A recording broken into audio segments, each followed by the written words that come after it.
Fortnite has been going off lately and I am here to keep you updated. Fortnite Among Us crossover is happening very soon. Fortnite is getting sued by Google and there's a gold cube hovering above the center of the map. Hey, pocket, I see you. I'm tryna ball too hard, baby tryna be my partner. And she on me, cause I'm a rock star. I'm some like Nirvana.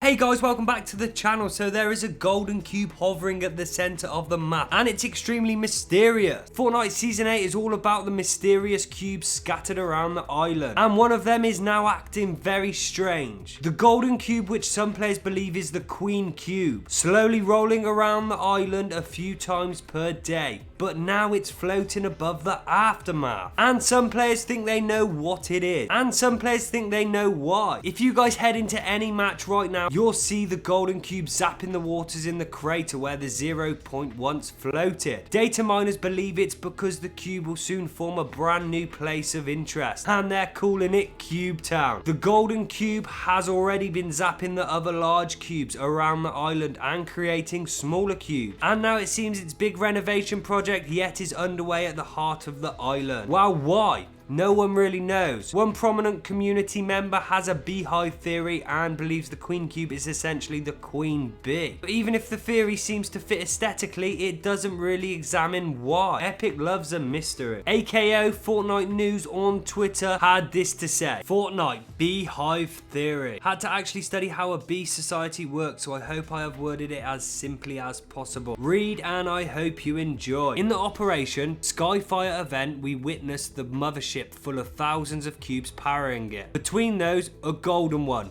The queen could be spotted within a distance. Now let's take a beehive as an example. A beehive is operated by a bee queen and the male bee worker. The bee queen uses the male bee to mate, so she can lay her eggs for at least 3 to 5 years. Now in Fortnite, let's assume that the mothership is the beehive. The cubes are the bee workers and the golden cube queen is none other than the bee queen. Just today we saw the cube queen awaken one of the normal cubes. Later the same cube spawned 6 mini cubes. The idea is about the same.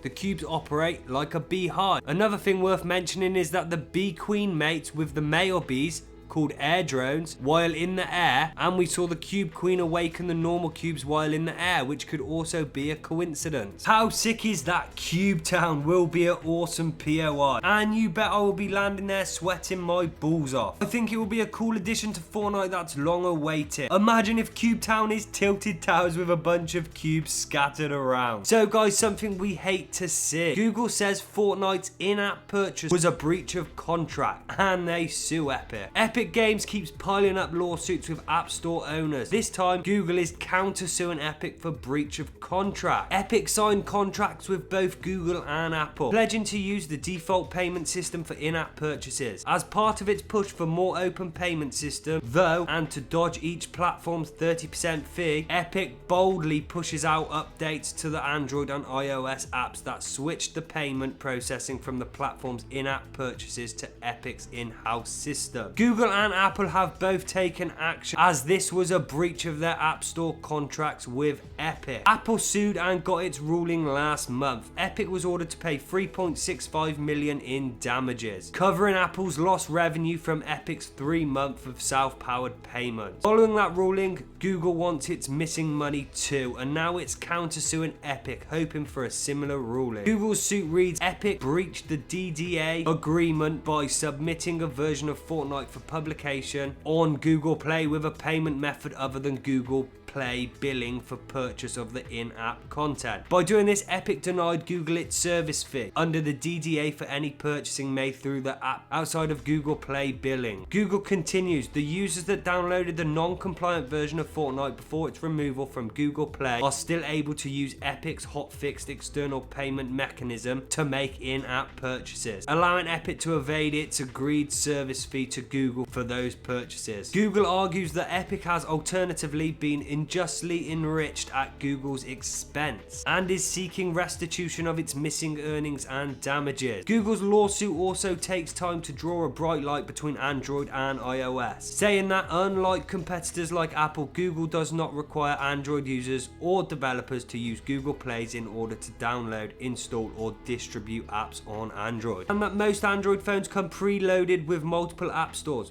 Google claims that consumers and developers don't have to use Google Play. They choose to use it when given a choice among Android app stores and distribution channels. So guys, what do you think about that? Epic has a real battle on their hands and I am Team Epic all day long. In August, Epic announced a kinda sus new mode for Fortnite called Imposters. As if the name wasn't enough of a clue. Yes, it's basically rip-offs Inner Sloth's hugely successful Among Us. This is not as clear-cut as it might seem because, of course, Among Us is a version of a game that's been around since before video games, usually called Werewolf. But Imposters is so close to Among Us in style and structure that there's no doubt Epic used it as direct inspiration. And that is not cool according to Victoria Tran, who works at Inner Sloth, who made Among Us. She says they did not work with Epic on the mode, although we would have liked to, and found out about it the same time as everyone else. Epic has realised that if it's going to fight high profile legal cases where it claims to be standing up for the developers' rights, then ripping off a smaller developer's game without credit is probably not a good look. The first mea culpa came in some patch notes yesterday, which began 18.20 brings improvements to Imposter, the game mode inspired by Among Us from Inner Sloth. Then the follow-up arrived in the form of banter, you know, the game's official Twitter accounts pretending to have a chat, a bit of banter. Fortnite tweeted, "Hey at Among Us game, since you're here we've got something we wanted to ask you." Among Us replied, "Oh, what's up? Fortnite, big fans. We never got to talk about how you inspired us. What do you think about working on something fun together sometime?" Among Us, "Yes, have your agents contact our crewmates." Fortnite replies, "To our DMs." Epic and Inner Sloth teased that they will be working on something fun together. Epic's climb down may be belated but is welcome nevertheless. In the context of Fortnite's countless other partnership, it felt a little odd that Among Us just got an unofficial copy that everyone knew was supposed to be Among Us. But a larger idea here is giving credit within the games industry. For example, when a successful game starts to inspire imitators or a popular mod gets officially incorporated into a game, Epic tried to get away with this one at first, but the industry reaction has been heard and acted upon. It seems especially pointless to try and deny your inspiration in the internet age. And an official collab with Among Us would be huge. Everyone would be talking about it and playing it. I would love to see an Among Us skin come to Fortnite. Imagine running around as a bean, that would be hilarious. And there is no reason Epic can't do that. Make it happen, Epic. We all want to see it. We all want to be a bean. That's going to do it for today's video, guys. Let me know your thoughts in the comments below and if you could slap a like on it. Thank you for watching, guys, and I will see you on the battle bus.